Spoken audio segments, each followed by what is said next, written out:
How would you personally like to be the one to make a difference? To be the one to really make a difference? Now, we've heard a testimony about making a difference, but there are other instances, other occasions in which people have made a difference. There's an admiral named William McRaven who tells a story about his own experience in SEAL training. He was training to become a SEAL, and those are the real tough guys of the Navy. And so the 9th week of SEAL training is referred to as Hell Week. It has nothing to do with church. It's 6 days of no sleep, constant physical and mental harassment, and one special day. All this is tongue-in-cheek because it's not very special at all. It sounds absolutely horrible. It's a day at the mud flats.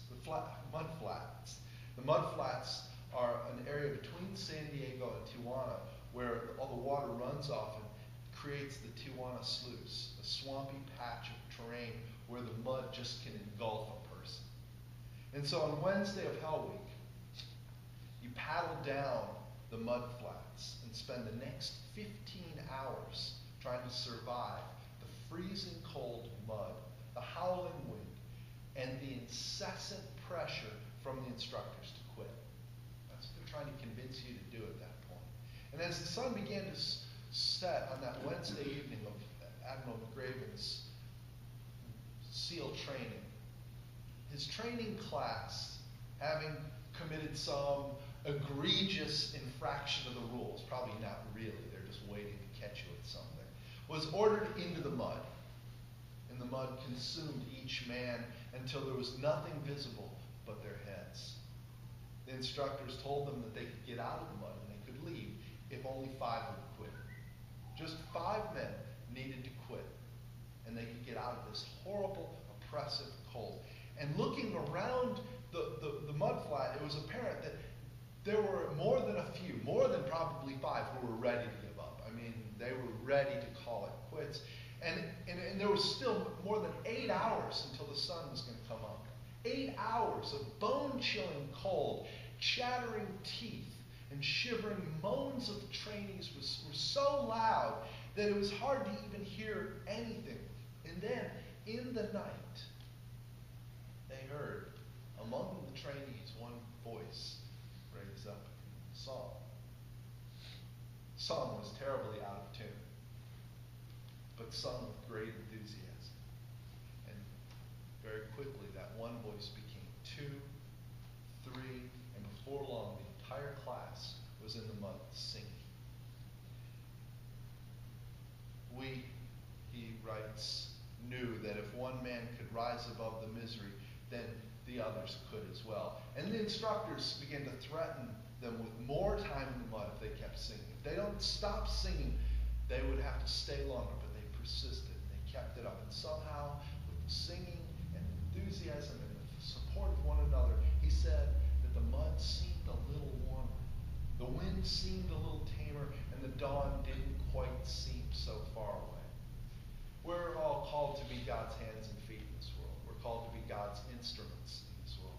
We're supposed to be the ones who lift up our voices and jump at the opportunity to serve.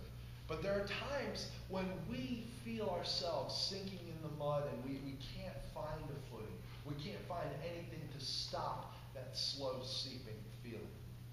I read the story of Moses' birth. Now, we know who Moses is. For crying out loud, Moses is going to be at the Transfiguration with Jesus and Elijah. Moses is a superstar of the Bible. Moses is instrumental not only in the Hebrew story, delivering the people from the hand of the Pharaoh, but just even in the formation of who we are and the belief that you can overcome great obstacles. Moses in the Exodus was a fantastic inspiration during the time of slavery in our own country, during the time of oppression around the world. This story has captured people's imagination. But here we are. Moses has all these things that he's destined to do, greatness. All he has to do at this point is survive infancy. All he has to do at this point is get out of diapers. Moses didn't start out as a majestic baby with a staff separating the water in the bulrushes with majestic music in Charlton Heston's beard. Moses started out like so many other people, born in poor surroundings. Back in Exodus 1:8, we learn that a new king came over Egypt, and he'd never heard of Joseph. I mentioned Joseph for the first time, so don't think that you missed something earlier. But, and maybe the Joseph story isn't on the tip of your tongue, but Joseph wasn't Mary's husband and father of Jesus. Joseph was Jacob's son, Isaac's grandson, and Abraham's great-grandson. Joseph was one of the patriarchs of the Hebrew people. And he was at one time Pharaoh's right-hand man. Joseph was the one who helped organize the food rationing to overcome a great famine. Joseph was a superstar in Egypt. But times change and people's memory forget.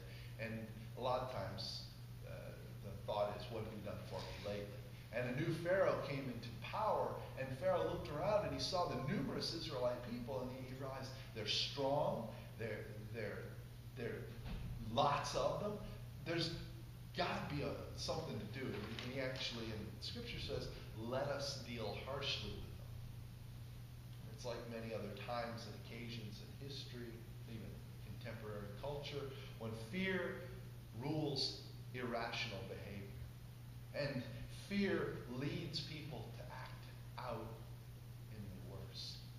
The harder the Egyptians dealt with the Israelites, the more they multiplied, the more they flourished. And so Pharaoh felt like the only thing left to do was to initiate a policy of what can only be described as ethnic cleansing. Pharaoh started to do what sounds like 1930s Germany, but this wasn't. This was the early oral history of the Hebrew people. So the policy was put into place that every Hebrew boy would be thrown into the Nile, every Hebrew baby boy. The situation has become bad. The Israelites are in desperate need of a hero. They need someone to sing while they are, as a people, wallowing in the mud. Someone whose voice they can join with. And that someone is about to arrive. That someone is born onto the scene. The problem is he's got to get around this terrible hurdle of all the babies male babies being thrown into the Nile. So like most all children, he's born to two parents. They love him. And they do what all good parents do. They put him in a basket and set him out adrift in the water. That's what everybody did with their children, right? Not exactly normal behavior. But they did this in response to the horrible infanticide. The Levite woman has her baby, and he's a boy, and she wants to give him a fighting chance. I can almost hear her voice in the mud. The woes of so many crying mothers threaten to drown out her own. So, in her own way, she clears her throat and sings. She doesn't sing audibly. She makes a basket, waterproofs it, places the baby in the basket, and then puts it in the reeds and leaves it to God. She has her daughter, the baby's sister, watch to see what is going to happen. And this is where our passage began and where we meet sort of another unwilling participant in God's plan. Pharaoh's daughter. She goes out to take a bath in the river, and she sees the basket among the reeds, learns that it's a Hebrew baby, and then maternal instincts kick in. Thank God for that. He's a Hebrew, but she decides to keep him anyway. Little girl steps forward in all the commotion. This is the baby's sister. This is the baby's sister who'd been watching all along. She comes out from the wishes.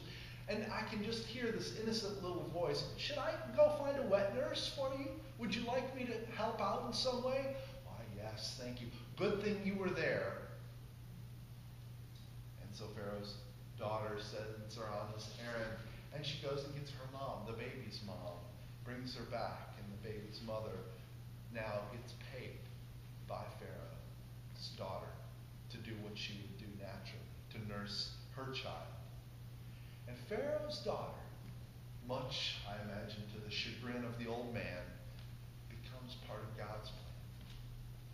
She picks out a great name because it already fits with our popular culture and understanding Moses. Of course, we'd have a different name if she had chosen a different name, but she picks Moses. What a fantastic name. There can only be one Moses. We know what happens. We know where the story goes. We know the ending. We know what Moses has ahead of him. But this is the start. This is the point in the story where it could have gone a number of different ways. How much experience did Moses' mom have with waterproofing papyrus baskets? The Bible doesn't tell us this, but I can imagine. I mean, how many tries did she have that ended up with just a wet, crying baby and her standing at the side of the river? And she tries, okay, we need more pitch. Next time, okay, too much, that sunk. Maybe the Bible left that out, but the point is she gets in there. How did she know that Pharaoh's daughter would fall for the baby? That's another great question. There's an old Chinese proverb, no mother has an ugly child, or every mother's child is the most beautiful child in the world.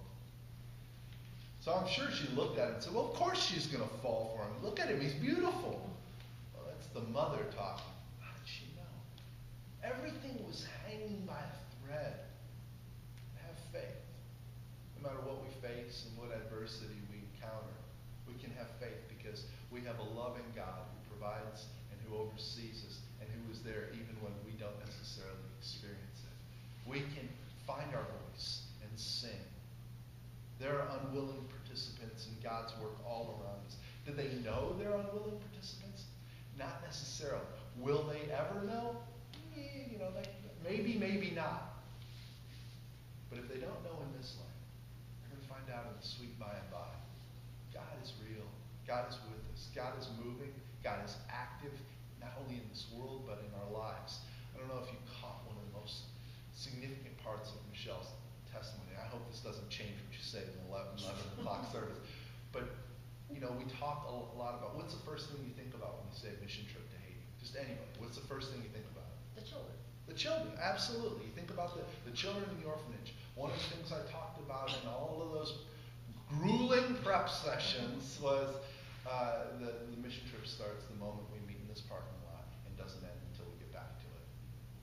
And did you hear that 2 of her first experiences were before she ever reached Fort Lauderdale, not even the flight over to Port-au-Prince. God was using her, presenting opportunities, and they are all around us. We don't even have to wait till we get to the parking lot to go on a mission trip. We can start today. Today. We can find our voice in whatever adversity we encounter, and we can be the one to sing. And if we hear somebody else singing in adversity, in hardship, we can join that voice. Because God is still God, and God is still in control. Will you pray with me?